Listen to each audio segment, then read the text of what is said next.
Good morning. Put the tip in here. It is the 23rd of November, and what a cracking day yesterday was. Um, yeah, I loved it. Just to give you like a clear update on kind of where I'm going with this, I've kind of made a decision that the tier system needs to go.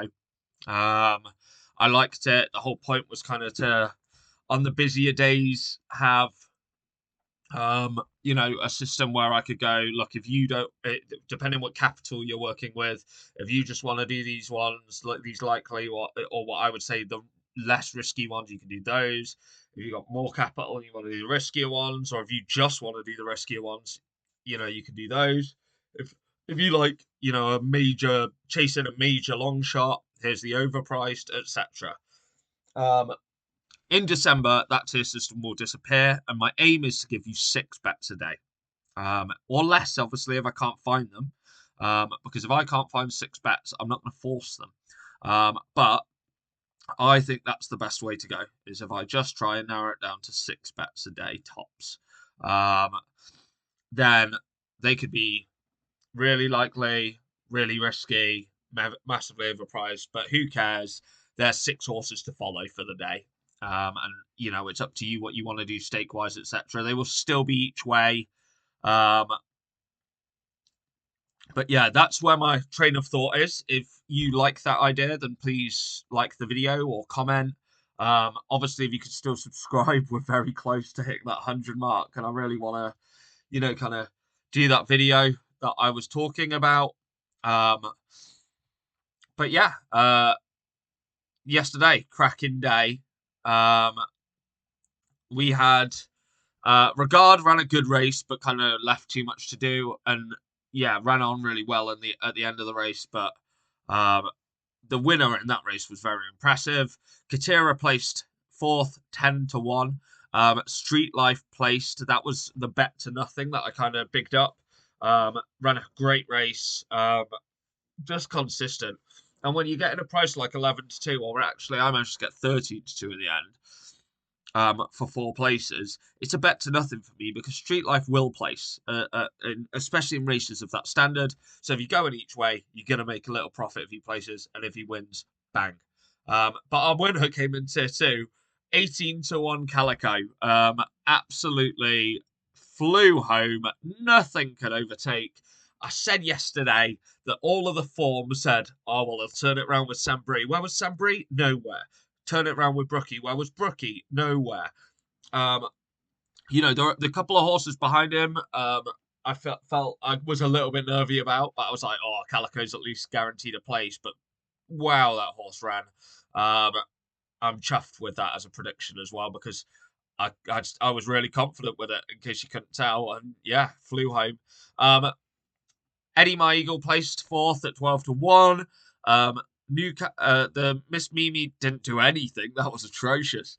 And our overpriced, the 3 overpriced horses did nothing because then Wolverhampton got cancelled. The fog there was mental. Luckily, Street Life got ahead of that. Not only that, in my syndicate, the Clear Cut Racing Syndicate, Taz had a bit of a mare, but Wyvern won for us at 3-1. Absolutely loved that. And not only that, in Pat's Yard, Speed placed at 28-1. Yeah, just what a day. Loved that. Straight on to today. And today could be, to be honest, today could be the practice day, I guess, for next month. Because I've got 5 bets. I can tell you what they're in. Or what tiers they would be in. But I tried to be a bit stricter with myself, tried to use a bit of intuition. Yeah, so I've got 5 bets for you today. I'm just going to load up the odds. But yeah, I'm quite keen on today's racing, and I'm quite keen on these picks. 2, I think, are very, more likely, and 1 is, well, 3, sorry, are a bit out there. And I'll kind of talk you through which I feel are more likely and which aren't. For me, the banker bet of the day is in the 328 at Windsor. That's the 328 at Windsor, and that's gone in 60 each way. Run really consistently recently with some seconds, and therefore, when I look at it and there's not a lot of consistency in the field, I just feel like gone in 60 each way And if you can find 4 places on this, boom. But I just think it's a really solid bet. Currently it's 7-1, kind of keeps going in and out. I think I caught 8-1, and I think I caught like 11-1 last night. But the videos will start coming in evenings soon, because I'm about to start a new job. But yeah, so you might even get those better prices. But that's your horse, gone in 60 and the 328 at Windsor. Horse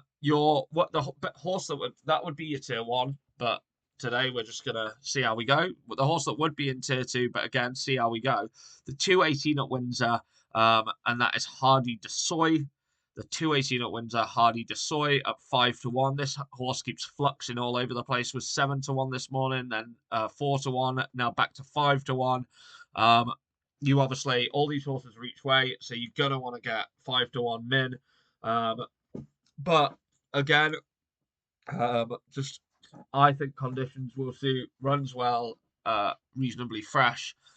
Yeah, I like this. But I have an alternate in the race as well, which would have appeared in the overpriced. But like I say, today we're not going to bother with that. I've got 3 horses that would have appeared there. So the other horse I like in that race is Casalupi in the 218 at Windsor. Casalupi, currently 33-1, the rank outsider. But the drop down to 2 miles is going to help. The conditions are going to help. Capable, fresh.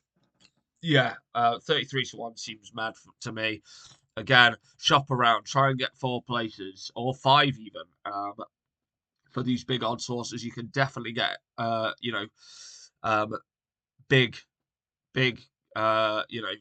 place variations on Will Hill. I'm sure other bookies do the same thing. But if not, Sky Bet is just the 3 places. I just quite fancy, um, if you could get, let's say, around 25-1 at 4 or 5 places, I'd be taking that. But 33-1, boom. The horse I actually think is a bit of a revelation here for me in terms of the prices. And to be honest, it'll run and it won't do anything, knowing my luck. Currently 40-1 is in the 11:43 at Punchestown. The 11:43 at Punchestown, and that is Gentleman de Rev. The reason being is so love soft conditions, and we're soft to heavy at Punchestown today. And really, Peter Maher is a perfectly apt trainer. Has run really consistently in France, this horse, and just come across. I think it'll love conditions. Now, I do understand that the Goffer, good horse. Desert Morehouse, very consistent horse. Bustleton, to be honest, is I guess, the main worry for me in the race. But this is a wide open race, and it's 4 places on Sky, and I've already looked, and you can kind of get 25s for 5 or 6 places on Will Hill, and I'm recommending you kind of go for that. But if you just like the 4 places on Sky, it's 40-1 currently. Yeah, just heavily overpriced for me. I don't get it. And the second I saw it, I was like, this is a hell of an angle. Now, it could run absolutely awful because the form is that, I can't tie it into anything in this race because obviously it's only been running in France in these super soft conditions. But yeah, it makes no sense to me. 40-1, eat your heart out. Finally, 5th horse is in the 12:07 at Windsor. The 12:07 at Windsor. And that is a 50-1 shot. Full forward. Full forward. Now, you more than likely are going to want to go to Will Hill or a bookie like that and get 4 or 5 places. But at 50-1, you can afford to do that. Full forward. The 3rd at Fontwell over this distance on similar ground. And bear in mind, it has form on slower ground on, the flat. Honestly, I just have a feeling. The 3rd at Fontwell was behind some decent horses too. Now, don't get me wrong, Doctor On Call is very clearly the best horse in this race, and you can't rule out Jakor, very consistent horse, and Sean Bowen and Ollie Murphy are flying guns. But full forwards form just seems a bit good to me. So 50 to 1, eat that price up. And if you can get 4 or 5 places, that's the one. But there are your 5 horses today. Nice and simple. Um, like I say, coming up soon, we'll swap just to 6 picks a day. I think that's going to be ideal. And also, we'll be swapping to evening videos, so they'll be there with the prices in the evening if you want them, and if you see them in the morning, you can kind of monitor where they're at. Just, I guess, a couple of bits to mention. The 12:37 at Windsor, I quite like a horse called Chatty Girl. Probably just watch it. I think the odds are going to not be okay to bet on. Another couple of races really interesting to watch. The 12:13 at Punchestown. Did I ask you that Ballyfree and Lyreno G are horses I want to keep an eye on? My main race I want to watch today, though, is the 3 o'clock at Punchestown. I like 4 horses: Heartwood, Lucky Watson, Nick Rocket, and Iron Maximus to take on the biggies. But if I had to pick a horse, it'd be Iron Maximus. Run over the distance twice, won once, placed once. Very good odds. And this is my horse for the Grand National this year. I've got it anti-post already. I just have a feeling. And yeah, totally flexible distance wise. Um, I also like race the 2:45 at Cork, and would have O'Toole and Ney both to place. But yeah, that you've got your 5 main bets. I'll be posting a video about the football very shortly. But hopefully, once we get rid of this tier system, when you get an 18 to 1 winner in tier 2, it won't matter because it'll be in everything. And I 100% want to put Calico in my top 6 yesterday. That's what we're going to do from now on. If everyone's cool with that, please comment. Like I say, like, subscribe, and I'll see you on the other side.